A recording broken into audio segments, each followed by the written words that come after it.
Salut les pomplards, j'espère que vous allez bien. Allez, aujourd'hui une nouvelle vidéo, vous m'avez posé pas mal de questions sur mon compte Instagram. Donc du coup, dans cette vidéo, je vais répondre à 10 de vos questions. Allez, c'est parti. Et n'hésitez pas à les commander sur le site de Prozis avec le code STRIKE en majuscule, vous avez moins 10% sur toute votre commande. Et je reverse une partie de mes bénéfices à une association, donc aux orphelins des sapeurs-pompiers. Et n'hésitez pas à mettre tout de suite un petit j'aime en bas de la vidéo, de vous abonner à ma chaîne YouTube, ça c'est important pour voir toutes les vidéos. Et j'espère que vous allez kiffer. Dans cette vidéo, je vais répondre à 10 de vos questions. Déjà, un grand merci à vous.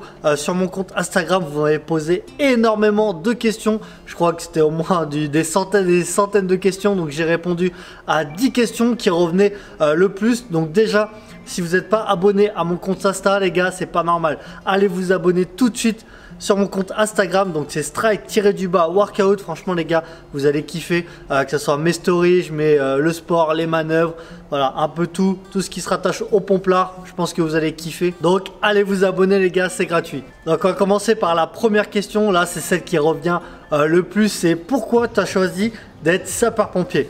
Franchement les gars, c'est pour plusieurs raisons déjà. La première des raisons, c'est parce que c'est un travail qui peut pas être monotone. On fait jamais la même chose, on sait pas sur quoi on va tomber. Le métier de pompier, c'est quelque chose qui est... Voilà, on peut faire du secours à victime, de l'incendie, tout ce qui... Enfin après, il y a plein de spécialités. Et on peut faire tout, des accouchements, enfin voilà. Donc moi je me dis putain, pompier. En plus quand on voit à la télé, enfin voilà, quand on est gamin, on voit les pompiers, ils font des feux de ouf, des gens qui sautent par les fenêtres. Les gars, c'est des héros quoi. Je me dis putain, les gars, c'est des guerriers. Moi je suis un peu comme ça, donc je me dis, enfin pas un héros, hein, mais un peu en mode guerrier, faire tout pour sauver la victime. Même si moi je peux en payer les frais. Donc voilà, on appelle ça aussi du courage. Moi je suis quelqu'un, je pense, de courageux. J'ai envie aussi d'aider les autres. Enfin voilà, tout ça se rattache au métier de pompier. Sportif aussi, moi j'aime bien le sport, le dépassement de soi. Et chez les pompiers, c'est ce qu'on fait parce que le dépassement de soi, c'est ce qui est important. Parce que, imaginez, on est sur feu, on a tout le matos, donc la tenue de feu, l'aérie, les tuyaux en eau et tout ça, ça pèse vraiment lourd. On a pour au moins 30-40 kilos. Et après, on est dans le feu, ça chauffe. On a une atmosphère qui est pas, voilà, qui est pas au top. Et il faut sortir des victimes et tout. Même si on est sec, même si on est rincé, ben, il faut la sortir la victime. Donc là, c'est dépassement de soi. On se bouge, on s'arrache. C'est pas pour rien que la devise, que ce soit chez les sapeurs-pompiers de Paris, c'est sauver ou périr. Donc, et chez les sapeurs-pompiers professionnels ou volontaires, c'est courage et dévouement. Donc voilà, les gars, juste ces mots, ça veut tout dire. La deuxième question qui revient aussi pas mal, c'est comment ça se fait que t'es pas encore sous-off? Est-ce que tu veux devenir sous-officier? Voilà, explique-nous tout ça. Donc pour la petite histoire, avant d'être pro, pour ceux qui savaient pas, j'ai fait 9 ans à la brigade des sapeurs-pompiers de Paris. J'étais au grade de caporal, donc chef d'équipe. Je suis caporal depuis 2013. Là, ça fait 3 ans que je suis pompier professionnel aguerri, donc ils m'ont recruté sous le grade de caporal, chef d'équipe. Et pendant ces 3 ans, j'avais 2 ans de détachement. Donc c'est-à-dire que j'étais encore sous la brigade mais détaché dans la Creuse. Donc pendant ces 2 ans je pouvais pas passer de concours. Là ça fait 1 an que je suis titulaire de mon poste de sapeur-pompier professionnel. Donc voilà, c'est pour ça que j'ai ce grade de caporal chef. Ça fait 6 mois que je l'ai. Et là je vais passer bien sûr le concours de sous-off.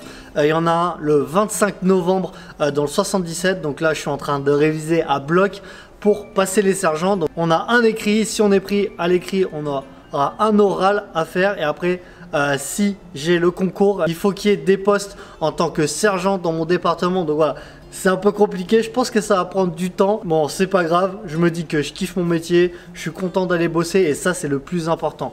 C'est pas parce que je suis caporal chef que je suis une merde. Pour moi, le grade, ça n'a rien à voir. C'est pas parce que tu es officier, c'est pas parce que tu es adjudant-chef que tu es meilleur sur un terre qu'un sapeur. Ça dépend vraiment de chaque personne et des connaissances de chacun. Donc voilà pourquoi je suis encore caporal chef, même si ça fait 16 ans que je suis pompier. La troisième question, c'est tu préfères les tractions, les dips ou les pompes? Voilà les gars, j'ai même pas besoin de répondre, vous savez, moi je préfère les tractions. Pourquoi je préfère les tractions? C'est simple. En fait les pompes, tout le monde arrive à faire des pompes. Les dips aussi. Alors que les tractions, déjà c'est un peu plus dur.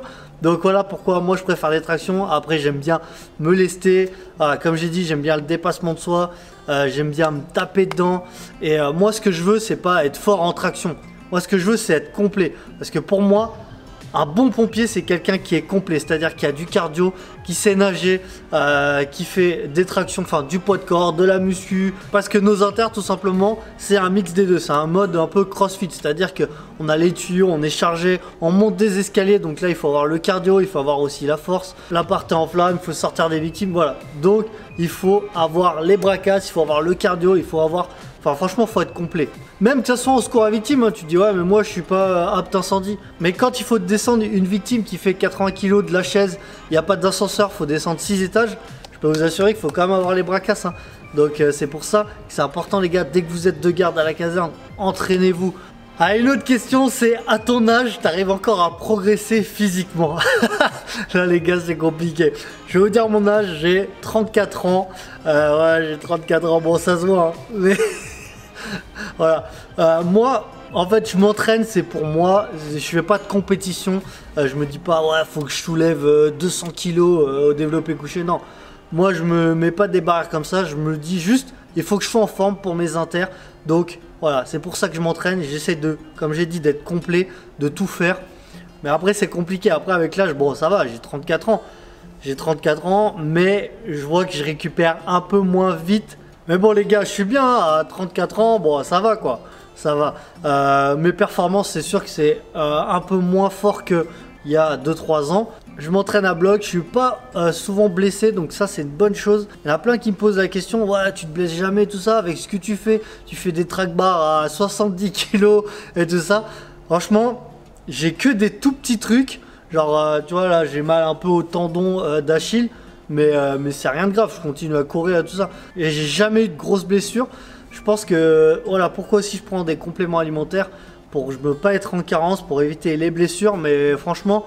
34 ans, j'ai pas eu beaucoup de grosses blessures, j'en ai pas eu déjà. J'ai eu que des petits trucs. À un moment, j'avais mal un peu à l'aine, j'avais une pubalgie. Enfin bref, c'est que des petits trucs. Mais après, c'est sûr que quand on est blessé, ça fait chier. Hein. On peut plus courir. Par exemple, quand j'avais la pubalgie, je pouvais pas courir. Après, je me rendais compte du bonheur de courir quand même. Après, le plus important, c'est de bien guérir, pas faire de conneries. Peut-être pendant un mois, s'arrêter vraiment. Et après, quand on reprend, et bien comme ça, on n'a pas de souci. Alors que si on arrête peut-être une semaine, après on continue, on a toujours cette douleur, bah les gars, ça va jamais guérir.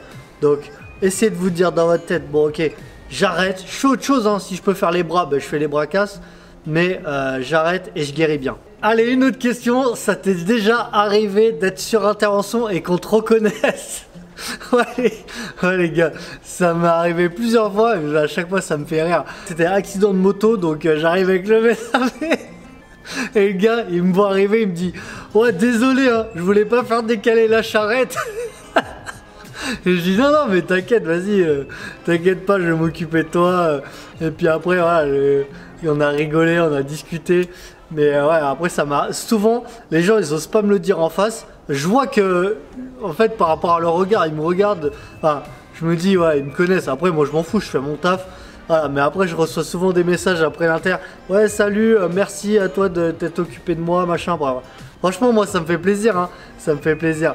Et ce qui me fait le plus plaisir, c'est quand je vais dans d'autres départements, partout en France, et qu'on vient me voir. Ouais, Strike, salut, est-ce que je peux faire une photo avec toi? Enfin, moi ça me fait plaisir. Je me dis putain, c'est top, ça veut dire que ça prend de l'ampleur. Même quand je suis invité dans des casernes partout en France, hein, même je vais juste en vacances, je sais pas moi, à un endroit. Tout le monde m'envoie des messages, ouais, t'es à côté de chez moi, viens, passe à la caserne, tout ça. Je leur dis, bon, les gars, là, j'ai pas trop le temps. Après, si j'ai, allez, 1 heure, moi, je dis, vas-y, je passe vite fait. Et après, ce qui est bien, c'est que je vais dans n'importe quelle caserne, les gars, ils m'accueillent. Ils dressent le tapis rouge, enfin, c'est un truc de ouf, quoi. La dernière fois, ils m'ont offert, ils avaient prévu le petit gâteau, enfin... Franchement, moi ça me fait plaisir après de discuter avec vous. Il y en a même qui me disent, vas-y, reste manger ce soir et tout ça. Ouais, mais je dis, les gars, là je peux pas, je viens pas pour ça, je viens pour me promener, me balader. Mais franchement, ça fait super plaisir. Ah, et l'autre question qui revient pas mal de fois, c'est pourquoi tu as décidé de faire une chaîne YouTube? À la base, moi je fais du street workout, je faisais pas des vidéos, je faisais juste du street, des compétitions internationales et tout ça. Donc j'avais créé une page Facebook où je mettais voilà, des petites vidéos de street. Le but c'était de choper des petits sponsors pour me financer mes voyages. Donc j'ai attaqué ma page Facebook. Je faisais juste du street, bon ça faisait pas beaucoup de vues. J'ai fait une vidéo de street en pompier. Ah bah là, ça fait des millions de vues, ça a cartonné de ouf. Et là, je me suis dit, bon, vas-y, c'est bon, j'arrête le street. Enfin, j'arrête pas le street, mais j'arrête de faire des vidéos comme ça de street. Je me mets à bloc sur le truc de pompier parce que je sais que les gens, ils kiffent. C'est ce qui me différencie un peu des autres. Donc voilà, c'est parti là-dessus. Et du coup, j'ai décidé de créer une chaîne YouTube parce que je me suis dit, il y a tellement de choses à montrer. Il n'y a personne qui fait ça.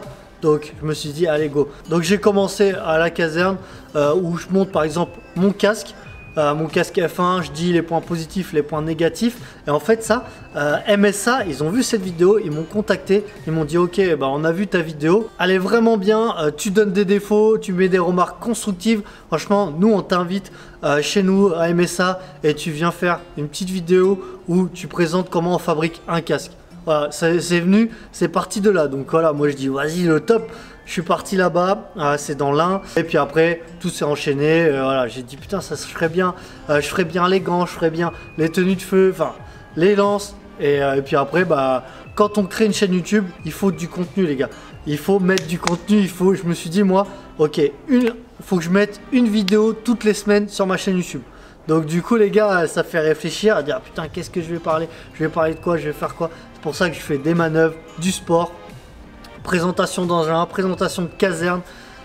Donc voilà, maintenant vous connaissez. Et c'est top parce que ça a pris de l'ampleur, hein. J'ai été invité partout, j'étais avec la sécurité civile, avec l'armée de l'air, dans pas mal de SDIS. Et je continue, hein, vous inquiétez pas. Là avec le Covid c'est un peu plus compliqué. Et bien sûr quand ça sera fini, je vais aller barouder partout en France et même à l'étranger les gars. Et du coup on va parler de l'autre question, et du coup on va parler d'une autre question qui est un peu en rapport. Quels sont tes projets plus tard? Est-ce que tu as envie d'arrêter les pompiers, tout ça? Non les gars, j'arrêterai jamais mon travail de pompier, même si ma chaîne YouTube elle cartonne, même si je suis invité partout. Non, j'arrêterai pas mon travail parce que je kiffe mon travail. Je suis content d'aller bosser. Et puis c'est le but de ma chaîne YouTube, c'est vraiment de vous parler voilà, en pomplard quoi. C'est le pomplard qui va dans les autres casernes, qui parle au pomplard et qui montre ce qu'il aime. Donc voilà, moi je changerai pas. Après moi mes projets c'est simple. Pourquoi j'ai créé cette chaîne YouTube? C'est vraiment pour voyager. Moi je kiffe voyager, je kiffe partager des choses. Donc discuter avec d'autres pompiers, ramener des petites techniques. Et surtout moi ce que j'aime c'est barouder. C'est-à-dire que moi ce que je veux c'est faire du grimpe. Ce que je veux c'est faire du save. Ce que je veux c'est faire tout. J'ai envie de tout faire. Je suis allé en Corse faire l'établissement de grande longueur. J'ai fait de l'hélicoptère. Il y en a plein, leur rêve c'est d'avoir une belle voiture, d'avoir une belle maison. Moi mon rêve les gars c'est simple. C'est d'escalader la tour Eiffel. Voilà, donc j'espère que j'y arriverai un jour à le faire, mais franchement ça c'est mon kiff quoi, c'est mon kiff. Allez, une autre question, est-ce que quand tu pars sur un terre, t'as du stress? Bah non les gars, moi j'ai pas de stress, j'ai de l'adrénaline quand je sais que c'est une putain d'inter. Après quand c'est un VSAV pour un relevage, non là les gars, j'ai pas d'adrénaline, je me dis bon bah je fais le taf et puis voilà. Mais par exemple quand je pars sur un feu, je vois feu d'appartement par exemple, au 3e étage, flamme qui sort de la fenêtre. Là je suis comme un dingue, je monte dans le FPT, je suis là, ok allez, c'est parti, je suis chaud. J'ai l'adrénaline à bloc, je suis à bloc, je suis remonté, je me dis, ok je m'entraîne tous les jours pour ça. Là je suis content, je suis refait, j'espère que ça va barouder à bloc. Pareil au VSAV, hein. VSAV on peut faire des bons trucs. Hein. Mec par exemple qui se coupe une jambe ou un truc comme ça, je me dis, bon là les gars, faut être au taquet, faut être à bloc. Donc voilà, je suis excité on va dire. Allez, on va finir par la dernière question. En plus, c'est une question que je reçois souvent en message. Et où tu trouves la motivation pour être tous les jours motivé à bloc, à t'entraîner, à réviser, tout ça? Eh les gars, moi je me dis tout simplement, on n'a rien sans rien. C'est pas en restant le cul devant le canapé qu'on va devenir meilleur, qu'on va obtenir des choses. C'est pour ça qu'il faut bosser, c'est pour ça que moi je m'entraîne physiquement. Tous les jours je me dis, allez entraîne-toi pour être meilleur chaque jour. Et c'est pour ton travail, hein. C'est pour ton travail que tu t'entraînes. Et quand vous allez voir, quand vous allez faire par exemple une bonne inter, un sauvetage et tout ça, que vous allez avoir les bras cassés, que vous allez être sec mais que vous allez y arriver, à la fin quand vous sortez, vous allez dire putain je suis fier de moi. Voilà, j'ai réussi et c'est grâce à ça, c'est grâce à la motive que j'ai tous les jours. Quand je suis pas trop motivé, je mets de la musique, comme ça me motive encore plus. Le but c'est vraiment de savoir qu'est-ce qui va nous motiver et après de jouer là-dessus. Voilà les gars, j'ai fini la petite vidéo, j'espère que ça vous a plu, que j'ai répondu à toutes les questions. Je te laisse mettre dans les commentaires si tu as un sujet que tu as envie que j'aborde pour la prochaine vidéo YouTube. Et on n'oublie pas, si t'es pas mort, envoie plus fort.